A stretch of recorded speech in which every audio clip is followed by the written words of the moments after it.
বাংলার 1289 সাল, ইংরেজির 1882 সাল।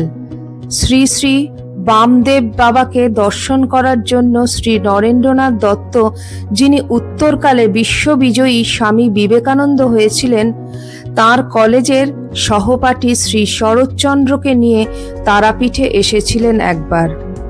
যুবক নরেন্দ্রনাথের বয়স তখন 19 বছর ছিল। তিনি তখন বিএ ক্লাসের ছাত্র ছিলেন। নরেন্দ্রনাথের তারাপীঠে আসার পেছনে একটা বিশেষ কারণ ছিল, কিন্তু কি সেই কারণ যার জন্য তিনি এসেছিলেন দক্ষিণেশ্বর ছেড়ে, ঠাকুরকে ছেড়ে? কিসের খোঁজে এসেছিলেন তিনি তারাপীঠে শ্রীগুরু বামদেবের নিকট? কোথায় লেখা রয়েছে সেই ঘটনার কথা? নমস্কার, live stories with Soma YouTube চ্যানেলের পক্ষ থেকে আপনাদের স্বাগত জানাচ্ছি আরও একটি নতুন ভিডিওতে। আজকের ভিডিওর বিষয় হলো স্বামী বিবেকানন্দের শ্রী শ্রী গুরু বামদেবের দর্শনের কাহিনী। সমস্তই রয়েছে ভিডিওটিতে। আসুন শুরু করা যাক এই দুই মহারথীর সেই পবিত্র দর্শনের কথা। শাস্ত্রসম্মত ব্রহ্মজ্ঞ মহাপুরুষের দর্শনের জন্য তখন যুবক নরেন্দ্রনাথ খুবই ব্যাকুল হয়েছিলেন। সময়টি ছিল 1882 সাল। বন্ধু ও সহপাঠী শরৎচন্দ্রকে নিয়ে প্রায়ই তিনি ব্রহ্মজ্ঞ মহাপুরুষের সন্ধানে কখনো কখনো তারকেশ্বর, কখনো বা বৈদ্যবাটি, আবার কখনো শ্রীরামপুর প্রভৃতি স্থানে যাতায়াত করতে থাকেন, কিন্তু মনের মতন কাউকে তিনি দেখতে পাননি কখনো। এই সময় 1882 খ্রিস্টাব্দে দক্ষিণেশ্বরে শ্রী শ্রী রামকৃষ্ণ পরমহংসদেবের সাক্ষাৎ পান তিনি এবং কয়েকবার যাতায়াত করেছিলেন, কিন্তু তখনও তার মনের অস্থিরতা কমেনি। ধর্ম সম্পর্কেও নরেন্দ্রনাথের মন এই সময় দ্বিধাপূর্ণ ছিল। তাই তিনি কখনো ব্রাহ্ম সমাজ, কখনো মুসলমান মৌলবীদের কাছে, আবার কখনো বা খ্রিস্টান পাদ্রীদের কাছেও যাতায়াত করতে থাকেন। এই মানসিক অস্থিরতায়, ধর্ম সম্পর্কে গভীর সংশয় ও শাস্ত্রসম্মতপূর্ণ ব্রহ্মজ্ঞ মহাপুরুষ দর্শনের তীব্র ব্যাকুলতা নিয়ে ত্রিবেণী সঙ্গমে যখন নরেন্দ্রনাথ মগ্ন ছিলেন, ঠিক সেই সময় তারাপীঠের মহাতান্ত্রিক, মহাযোগী এবং পূর্ণ ব্রহ্মজ্ঞ মহাপুরুষ শিব কল্পতরু স্বরূপ শ্রী শ্রী বামাখ্যাপার নাম নরেন্দ্রনাথ জানতে পারেন। নরেন্দ্রনাথ আরো জানতে পারলেন যে ব্রহ্মপুরুষের যে 4টি অবস্থা, অর্থাৎ বালকবধ, জড়বধ, উন্মাদবধ এবং পিশাচবধ থাকে, সেই 4টি অবস্থাই নাকি একই সাথে শ্রী শ্রী বামাখ্যাপা বাবার মধ্যে বিরাজমান ছিল। নরেন্দ্রনাথ তাই শুনে খুব আনন্দিত হয়েছিলেন।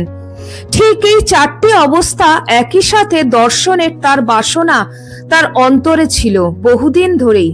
ইতিমধ্যেই তিনি শ্রী রামকৃষ্ণ পরমহংসদেবকে দক্ষিণেশ্বরে দর্শন করেছেন এবং বহুবার যাতায়াতও করেছিলেন, কিন্তু তিনি ঠাকুরের মধ্যে একই সাথে 3টি অবস্থা দর্শন করেছিলেন, অর্থাৎ বালক, জড় এবং উন্মাদ। এই 3 ভাব দেখেছিলেন তিনি, কিন্তু পিশাচ ভাব দেখতে পাননি। ঠাকুরের এই সময় অর্থাৎ 1882 সালে পিশাচ ভাব তো ছিলই না, বরং অতি শুদ্ধ সত্যভাবে ঠাকুর বিরাজ করছিলেন।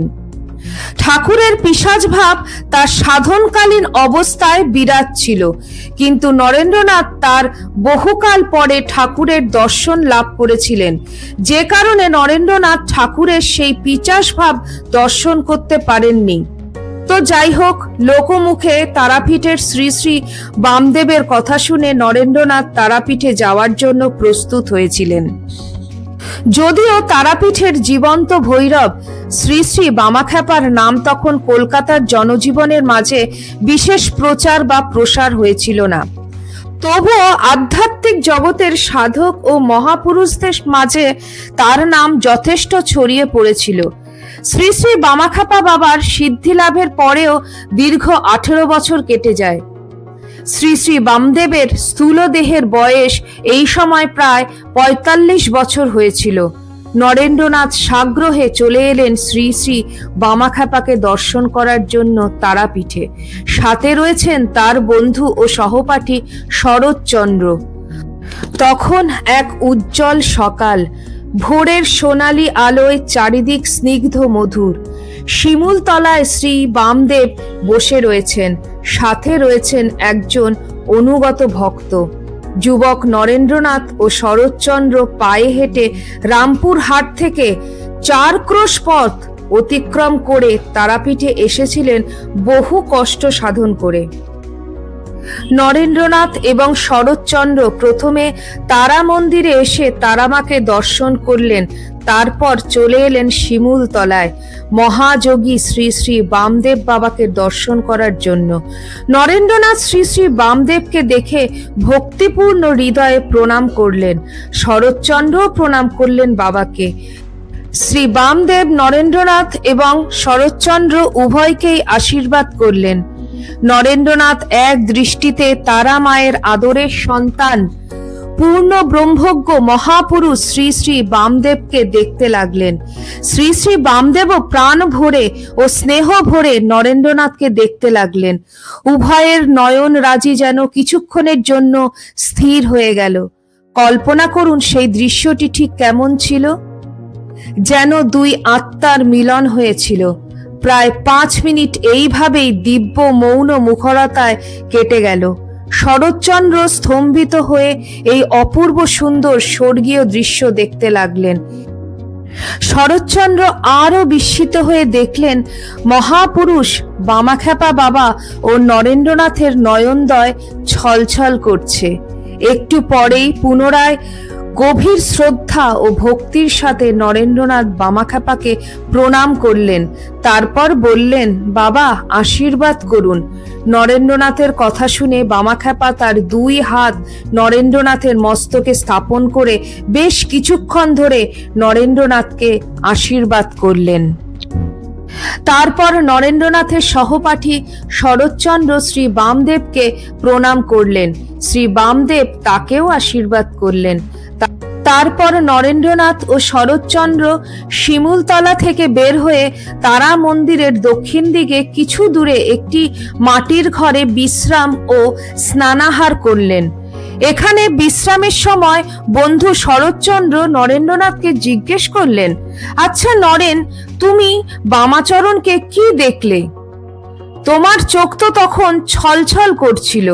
উত্তরে নরেন্দ্রনাথ বললেন, আমাদের শাস্ত্রে যে রূপ মুক্ত পুরুষের লক্ষণ দেওয়া রয়েছে, সেই রূপ লক্ষণ বিশিষ্ট মহাপুরুষের দর্শন লাভ করা আমার অনেক দিন থেকেই একান্ত ইচ্ছা ছিল। আর যে জন্য অনেক স্থান আমি ঘুরেছি, কিন্তু শেষে তারাপুরে বামদেবকে দেখতে এসেছি। যা দেখলাম তা সত্যি অতুলনীয় ও দৃষ্টি মধুর। ঠাকুরকে অর্থাৎ শ্রী রামকৃষ্ণ পরমহংসকে দেখে সব স্বাদ মিটেছে, তবুও বামদেবকে দেখার একান্ত ইচ্ছা ছিল। যা দেখলাম তা সত্যি অপূর্ব। তার মধ্যে বালক ভাব, জ্বর ভাব, উন্মাদ ভাব ও পিশাচ ভাব সম্পূর্ণরূপে বিদ্যমান রয়েছে। এমন মহাপুরুষ সত্যি খুবই বিরল। যাই হোক, আমার আশা সার্থক হয়েছে, তাই এক দৃষ্টে দেখছিলাম। নরেন্দ্রনাথের এই কথা শুনে শরৎচন্দ্র খুবই আনন্দিত হলেন।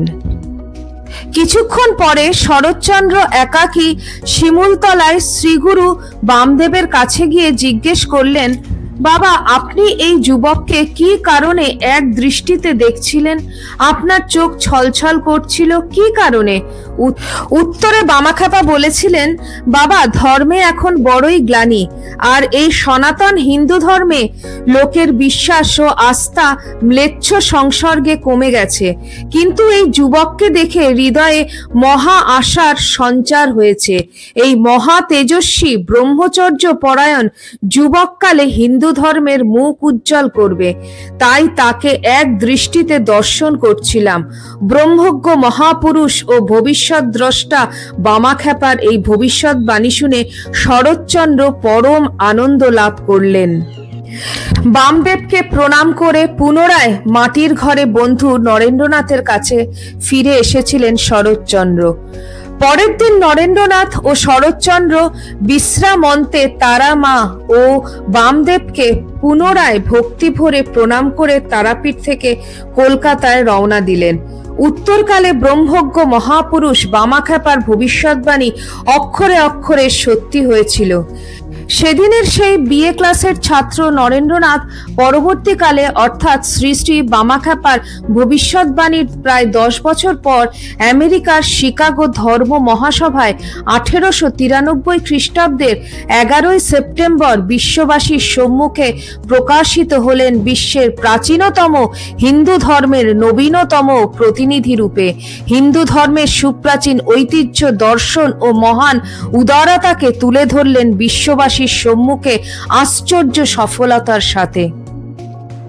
মাত্র 30 বছরের মহা তেজোদ্দীপ্ত মহাজ্ঞানী স্বামী বিবেকানন্দ বিশ্ববাসীর অন্তর জয় করে বিশ্ব বিজয়ী হয়ে ফিরেছিলেন সোনার ভারতবর্ষে। স্বামী বিবেকানন্দ যে ঐশী নির্দিষ্ট দেবমানব তা বহু পূর্বেই পুরুষোত্তম শ্রী শ্রী বামাখ্যাপা বাবা তার দিব্য দৃষ্টিতে প্রত্যক্ষ করেছিলেন।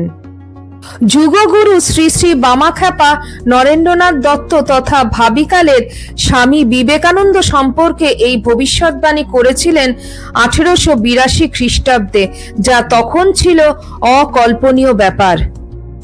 সেদিন হয়তো জগজ্জননী তারা মায়ের দিব্য ঐশী শক্তি ঝরে পড়েছিল পূর্ণ উন্মুক্ত মহাপুরুষ বামদেবের মাধ্যমে নরেন্দ্রনাথের মস্তকে অবিরল ধারায়। না হলে দক্ষিণেশ্বরের যুগাবতার শ্রী শ্রী রামকৃষ্ণ পরমহংসদেবের কাছে যাতায়াত করতে থাকা সত্ত্বেও যুবক নরেন্দ্রনাথ ব্রহ্ম মহাপুরুষ বামাখ্যাপাকে দেখবার জন্য তীব্র ব্যাকুল হয়ে তারাপীঠে ছুটে এলেন কেন? আর পুরুষোত্তম শ্রী শ্রী বামাখ্যাপাই বা কেন তার সম্পর্কে অভূতপূর্ব ভবিষ্যৎবাণী করলেন? এই সবের পেছনে রয়েছে জগজ্জননী তারা মায়ের এক ঐশী ও নিগুড় সংযোগ। তারাপীঠে যে তারিণী দেবী রয়েছেন তিনি তো আরেক বেশে দক্ষিণেশ্বরে রয়েছেন মা ভবতারিণী রূপে। তেমনি যেই ঠাকুর রামকৃষ্ণ সেই একই দেহে গুরু বামদেব বাবাও। তাই দেখা যায় নিরাকারবাদী নরেন্দ্রনাথ যখন সাকার মানলেন, মা ভবতারিণীকে মানলেন, তখন অর্থ নাচে মা কালীর কাছে পরমার্থ জ্ঞান ভক্তি বিবেক বৈরাগ্য চাইলেন। ঠাকুর শ্রী রামকৃষ্ণদেবের কাছে এসে নরেন্দ্রনাথ বললেন, আমাকে মায়ের গান শিখিয়ে দিন। তখন ঠাকুর রামকৃষ্ণ সানন্দে তাকে যে গানটি শিখিয়েছিলেন তা হলো আমার মা তন্হি তারা। সেদিন সারা রাত্রি ধরে নরেন্দ্রনাথ তারা মায়ের এই অপূর্ব গানটি অবিরাম গেয়ে গেলেন ঠাকুর ঘরে বসে অবিশ্রান্তভাবে।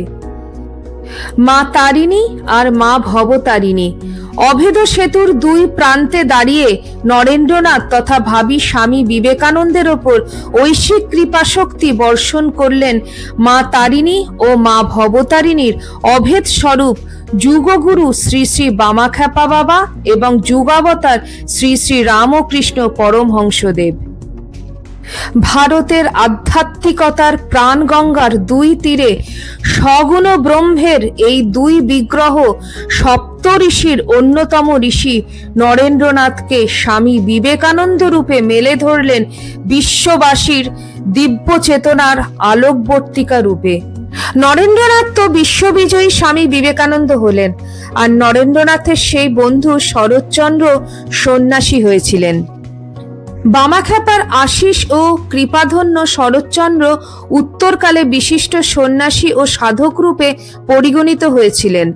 স্বামী বিবেকানন্দ তার নাম দিয়েছিলেন স্বামী সদানন্দ। নরেন্দ্রনাথ এবং তার বন্ধু শরৎচন্দ্রের তারাপীঠে শ্রী বাম দর্শনের আগমনের অংশটি আমরা পাই শ্রী শ্রী বামাখ্যাপার অশেষ কৃপাধন্য পণ্ডিত যোগীন্দ্রনাথ চট্টোপাধ্যায়ের জীবন কাহিনীতে। এই ছিল আমার আজকের ভিডিও। আপনাদের কেমন লাগলো অবশ্যই কমেন্ট সেকশনে কমেন্ট করে জানাবেন। এই ঘটনার কথা আপনারা আগে জানতেন কিনা অবশ্যই কমেন্ট করে জানাতে ভুলবেন না। কিন্তু ভিডিওটি ভালো লাগলে শেয়ার করবেন আরো অনেকের কাছে, কারণ ঘটনাগুলি অনেক মানুষেরই অজানা। আজকে এখানেই শেষ করছি। সবাই ভালো থাকবেন, সুস্থ থাকবেন। আবার খুব শিগগিরই দেখা হচ্ছে আপনাদের সাথে। নমস্কার।